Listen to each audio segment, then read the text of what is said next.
Ada giveaway HP nih dari sponsor.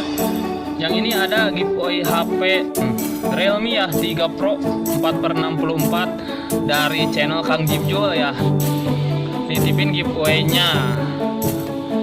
Dan yang ini A5s dari channel Kabut Misteri, ada 2 ya. Nah, yang ini khusus dari saya, yaitu Zenfone Max Pro M1 ya. Ini khusus untuk para subscriber. Syarat dan ketentuan ada di deskripsi ya. Jadi cuma klik subscribe saja ya. Cek deskripsi sekarang.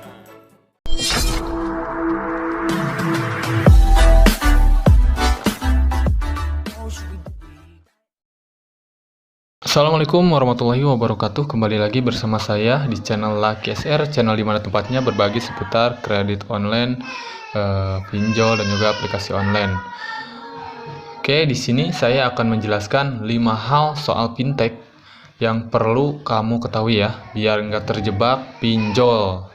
Oke, nah sebelum kita ke videonya, yang baru bergabung jangan lupa klik tombol subscribe yang ada di bawah dan juga bunyikan notifikasi loncengnya supaya saat upload video terbaru kalian mendapatkan pemberitahuannya. Nah, sekarang fintech memang menjadi salah satu tren ya, seiring berkembang zaman. Kemudahan mengakses berbagai produk keuangan menyebabkan fintech diminati masyarakat umum. Namun sayangnya tak semua masyarakat yang berminat pada fintech soalnya mengerti ya seluk-beluk perusahaan berbasis teknologi ini. Jadi akibatnya sering terdengar ada korban penipuan fintech ilegal atau fintech abal-abal dengan kerugian tidak sedikit. Nah, karena itu sebelum ingin investasi atau menggunakan jasa fintech, ada baiknya mengetahui seluk-beluk perusahaan ini terlebih dahulu ya. Berikut 5 hal yang perlu kalian ketahui soal fintech ya. Ini dikutip dari situs World Economic Forum. Oke, mungkin yang pertama yang akan saya bahas itu apa itu fintech ya. Fintech itu singkatan dari Financial Technology yang merujuk pada inovasi ya, pada desain, pelayanan dan juga produk keuangan. Perusahaan fintech mengandalkan teknologi mobile, jadi big data analis konsumen untuk menentukan jenis produk yang diperlukan. Nah, adanya fintech telah membawa dampak positif ya pada masyarakat. Sebagian konsumen, mungkin masyarakat tak perlu membayar terlalu mahal karena beberapa segmen telah dihapus ya. Fintech juga membuka akses masyarakat yang lebih besar daripada produk keuangan. Itu yang pertama. Yang kedua, siapa saja yang aktif di fintech.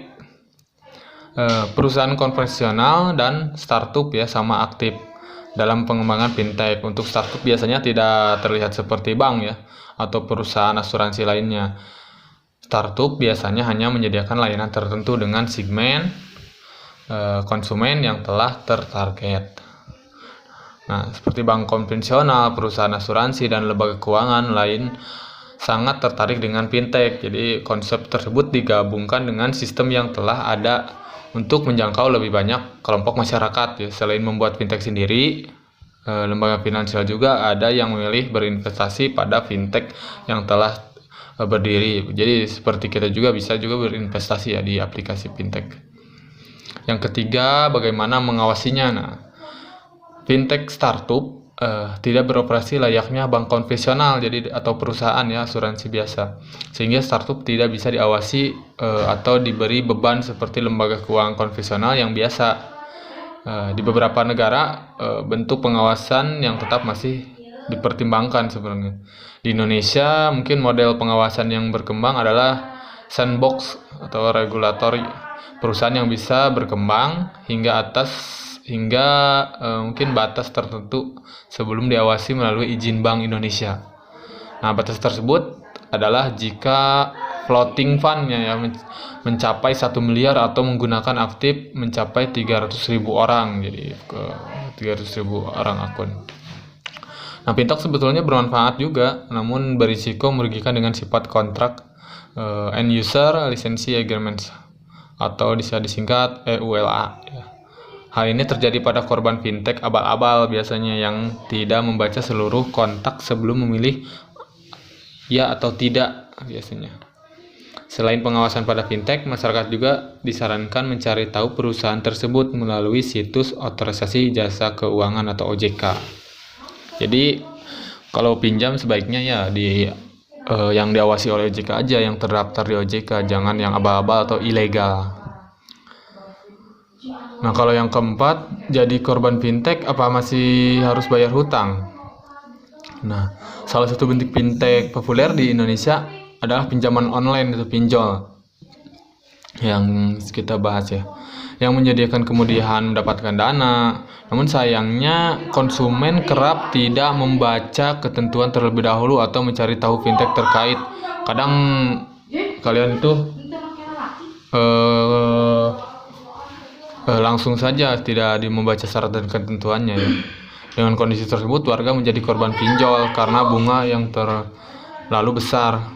Tak jarang warga mengalami kekerasan saat menagih hutang.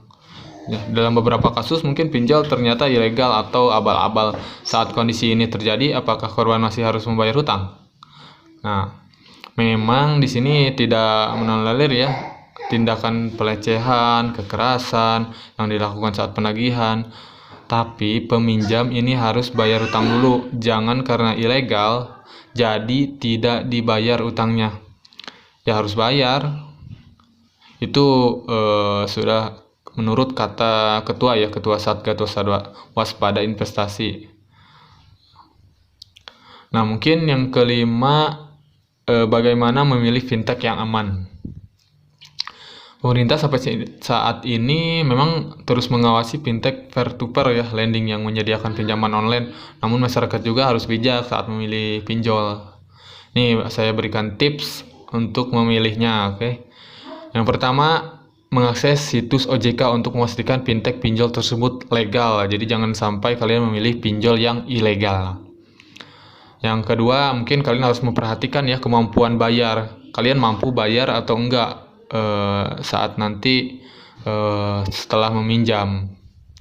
Yang ketiga, tahu atau mengenali resiko dan denda yang ditetapkan pada peminjam. Jadi kalian harus mengenali dulu bunganya berapa atau resikonya seperti apa. Itu harus atas kemampuan kalian. Yang selanjutnya, hanya menggunakan fintech yang sudah terdaftar dalam OJK. Nah, ini yang paling utama. Jadi jangan gunakan fintech yang ilegal karena itu juga akan merusak perekonomian kalian, karena biasanya yang ilegal itu tenornya sangat pendek tapi bunga sangat besar. Nah, seperti itu. Mungkin itulah 5